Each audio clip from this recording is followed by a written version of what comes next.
COVID-19 સાજા થયા બાદ વ્યક્તિએ રસી લેવા માટે 3 મહિના સુધી શા માટે રાહ જોવી જોઈએ? જો તમે કોવિડ પોઝિટિવ હોવ તો રસી લેવામાં શું જોખમ રહેલું છે? આપણે 3 મહિના માટે આપણને કદાચ યાદ હોય તો પહેલા સરકારે આપણને 1.5 થી 2 મહિના પછી એટલે 6 થી 8 અઠવાડિયા પછી આપણને બીજો ડોઝ આપતા હતા. હવે એની સંખ્યા 84 દિવસ એટલે કે 3 મહિના જેવી કરી દીધી. હવે એટલા માટે એવું કર્યું કે સંશોધનો કરે અને એમાં ખબર પડી કે 2 ડોઝ વચ્ચે આટલું અંતર રાખો તો એની અસર મેક્સિમમ એટલે કે રસીની અસર શરીર પર તમને રોગ પ્રતિકારક શક્તિ મળવામાં સૌથી વધારે. હવે ધારો કે મને ઇન્ફેક્શન થયું 3 મહિના વેઇટ શું કરવા પડે? એટલા માટે આપણે 3 મહિના રાહ જોવી જોઈએ કે સૌથી પહેલા કે મને ઇન્ફેક્શન લાગે એટલે કે મારા શરીરમાં વાયરસ ગયો એટલે એની સામે રોગ પ્રતિકારક શક્તિ કામ કરશે અને એની મારા શરીરમાં એન્ટીબોડી વાયરસની સામે ઉભા થશે.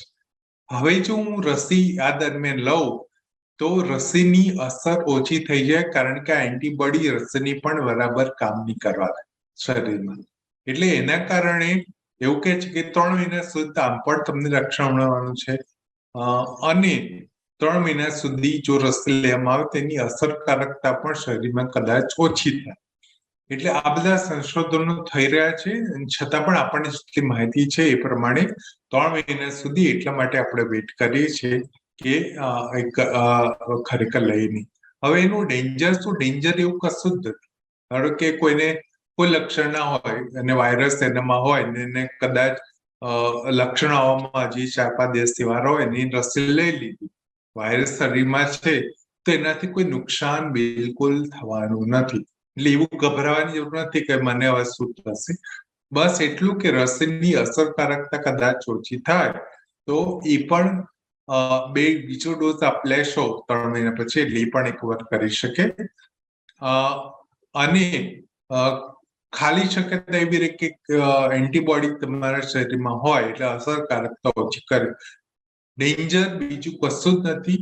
આપને કોઈ નુકસાન થવાનું નથી. ધારો કે વાયરસ હોય અને લઈ લીધી તો પણ એનાથી એવું નથી કે બહુ મોટી દુર્ઘટના તમને કે તકલીફ થવાની શક્યતા બિલકુલ નહીવત છે અથવા નથી.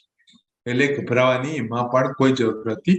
ખબર ના હોય અને તમે તમારા શરીરમાં વાયરસ હોય ને કદાચ રસી લઈ લીધી તો પણ કંઈ જ થવાનું નથી. એટલે ચિંતા કરવી નહીં કારણ કે આ રસી એ પ્રમાણે ખૂબ જ સુરક્ષિત સેફ રસી છે.